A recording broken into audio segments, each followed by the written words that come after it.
मिनश्शैतानिर्रजीम बिस्मिल्लाहिर्रहमानिर्रहीम रब्बि इश्रह ली सदरी व यस्सिर ली अमरी वहलुल उक़दतम मिन लिसानी यफ़क़हू क़ौली। अस्सलाम वालेकुम, कैसे हैं आप लोग।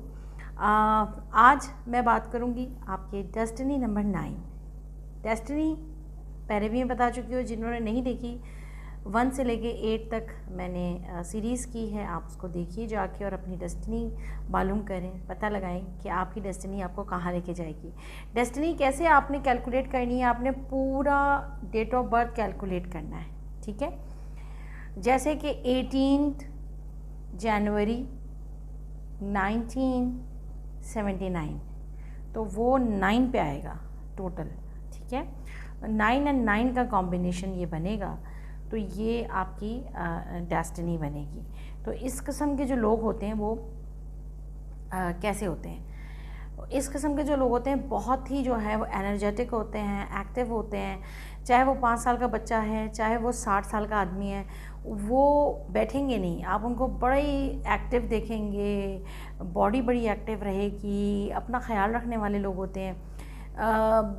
अच्छे खूबसूरत लिबास पहनने का बड़ा शौक़ होता है, और मर्द हजरात हैं तो खूबसूरत खूबसूरत शूज़ लेंगे, परफ्यूम्स लेंगे, लेडीज़ हैं तो परफ्यूम्स लेंगी, मेकअप्स लेंगी। तो इनको बहुत सजने संवरने का बहुत शौक़ होता है और सोशल भी रहते हैं। लेकिन कुछ लोग इसमें या तो स्टबन नेचर के हो सकते हैं, और कुछ लोग जो होते हैं उनके साथ एंगर इश्यूज़ होते हैं, गुस्सा जल्दी आ जाता है क्योंकि एनर्जेटिक हैं। मार्स प्लैनेट से इनका ताल्लुक़ है, तो मार्स गर्म प्लैनेट है, तो ये चीज़ें इनके साथ होती हैं। दूसरी चीज़ें ये हैं कि इनके जो रिलेशनशिप हैं उनमें थोड़ी सी प्रॉब्लम्स आती हैं। तो इनके रिलेशनशिप में प्रॉब्लम्स आती हैं क्योंकि इनको इनका जो स्पाउस होता है समझ नहीं पाता। इनकी कुछ ऐसी सीक्रेटिव चीज़ें होती हैं जो ये शायद सही से बता नहीं पाते, अपने फीलिंग्स को हाइड करते हैं, सही से बता नहीं सकते, या सामने वाले को सही से इनको आता नहीं है कहना। तो इस वजह से इनके साथ ये इश्यूज़ आते हैं, और देखा गया है कि इनकी शादी जो है वो या तो लेट होती है, और अगर कहीं पर ऐसा होता है कि शादी तो हो गई लेकिन चल नहीं रही, और उसके बाद जो है एक छोड़ के दूसरी शादी होती है इनकी, ये इनके साथ प्रॉब्लम्स होते हैं। दूसरी चीज़ ये है कि ये जिस जगह पे पैदा हुए हैं, यानी कि अगर पाकिस्तान में पैदा हुए हैं, तो इनके लिए हमेशा बाहर की सेटलमेंट हमेशा अच्छी रहेगी, इनके लिए गुड लक लाएगी। और अगर इवन दो कि ये किसी दूसरे शहर में चले जाते हैं, जैसे कि अब ये कराची में पैदा हुए लेकिन इन्होंने किसी और शहर का इंतखाब किया, तो मतलब घर से दूर जब ये जॉब करते हैं तो इनको ज़्यादा बेनिफिट होता है। ये जो है नंबर 9, डेस्टिनी नंबर 9 के लिए ये इनकी डेस्टिनी होती है। इसके अलावा बहुत ही ज़्यादा केयरिंग भी होते हैं, और लोगों के लिए बड़े एक हेल्पफुल होते हैं। कोई इनसे मदद मांग ले कोई, तो ज़रूर वो आगे आगे रहते हैं कि हम करें इसको ना।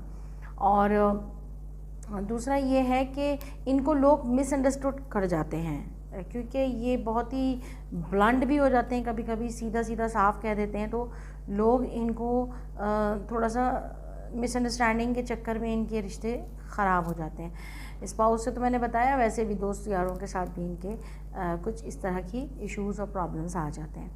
अब हम बात करते हैं कि इनके हेल्थ का क्या होगा। हेल्थ का क्या है ना कि ब्लड से रिलेटेड कोई ना कोई प्रॉब्लम हो सकती है, या फिर जैसे कि अचानक इंजरी हो जाना, पैर में चोट लग जाना, ब्लड प्रेशर हाई हो जाना, हार्ट डिजीज़ की तरफ चले जाना, और ज़्यादातर ये मैंने देखा है कि एक्सीडेंट्स हो जाते हैं जिससे इनके फ्रैक्चर वगैरह हो जाते हैं, ठीक है।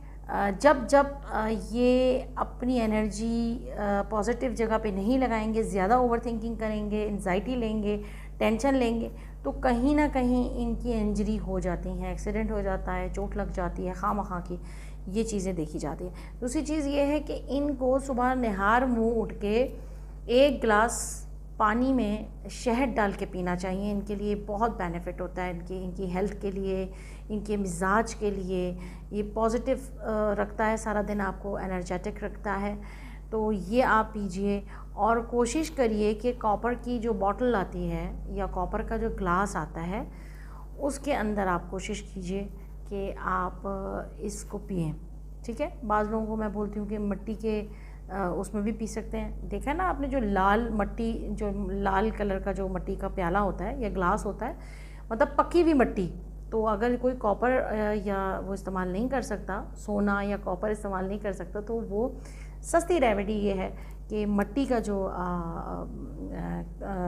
ग्लास होता है, पकी हुई मट्टी का, कच्ची नहीं, जो हल्की सी रेड रेड सी होती है ना, तो उसमें भी आप पानी पीजिए, उसका इस्तेमाल कीजिए, उसके जग में पानी भर के रखें, तो वो आपको बहुत पॉजिटिव रखता है। आपको नेगेटिव थिंकिंग की तरफ नहीं जाना। जब आप नेगेटिव होंगे, आपके साथ प्रॉब्लम शुरू हो जाएगी, आप लड़ने लग जाएंगे, आपकी ब्लॉकेजेस शुरू हो जाएंगी, ठीक है ना, आपकी इंजरी हो जाएगी, कोई ना कोई हेल्थ इश्यूज़ या कोई किसी से लड़ाई या किसी बॉस के साथ झगड़ा हो जाना। इनके लिए रूबी, ठीक है, और लाल कलर का हकीक या ऑरेंज कलर का हकीक इनके लिए बेस्ट रहता है। इनको चाहिए कि चांदी में बनवा के ये पहने, तो वो इनको बहुत अच्छा, मतलब इनको एक लक फैक्टर को इन्हेंस करता है, इनके लिए बहुत अच्छा रहता है। तो आप ये भी कर सकते हैं। और डेस्टिनी 9 अगर है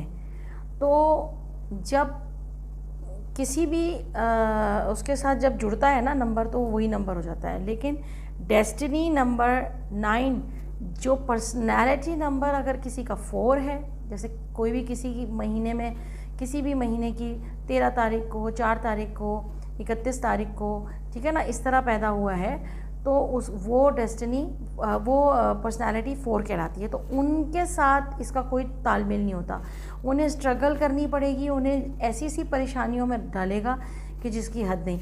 और इसी तरीके से जिनका 8 पर्सनैलिटी नंबर है, किसी भी मंथ में कोई 8 तारीख को पैदा हुआ है, 17 को पैदा हुआ है, 26 को पैदा हुआ है, और उसका डेस्टिनी 9 है, यानी वो 8 और 9 का कॉम्बो है, तब भी प्रॉब्लम में डालेगा। और अगर कोई 2 जुलाई उसको पैदा हुआ है 2 तारीख को, 2nd डेट है, या आपकी जो है 11th है, ठीक है ना, या इस तरीके से अगर आप देखें 20th है, तो उनके लिए भी 9 डेस्टिनी अच्छा नहीं होता। इन तीनों लोगों के लिए जो है शादी के बाद बहुत सारी प्रॉब्लम्स आती है, इनकी शादियां टिकती नहीं हैं, फिर दूसरी शादी की तरफ जाते हैं ये। तो इनको रेमेडी करवानी चाहिए, इनको अपना बर्थ चार्ट बनवाना चाहिए, और अगर आपको भी अपना बर्थ चार्ट बनवाना है तो आप दिए गए नंबर पर रब्ता कर सकते हैं। तो कैसी लगी आपको मेरी आज की वीडियो? आज हमने ये सीरीज़ को कंप्लीट किया 1 to 9 डेस्टिनी। और कमेंट करें, लाइक करें, शेयर करें, और अपने लव वंस को भेजें जिनका डेस्टिनी नंबर 9 है। और अपना बहुत ख्याल रखें, देखते रहें सीक्रेट्स ऑफ सामिया। अल्लाह हाफ़िज़।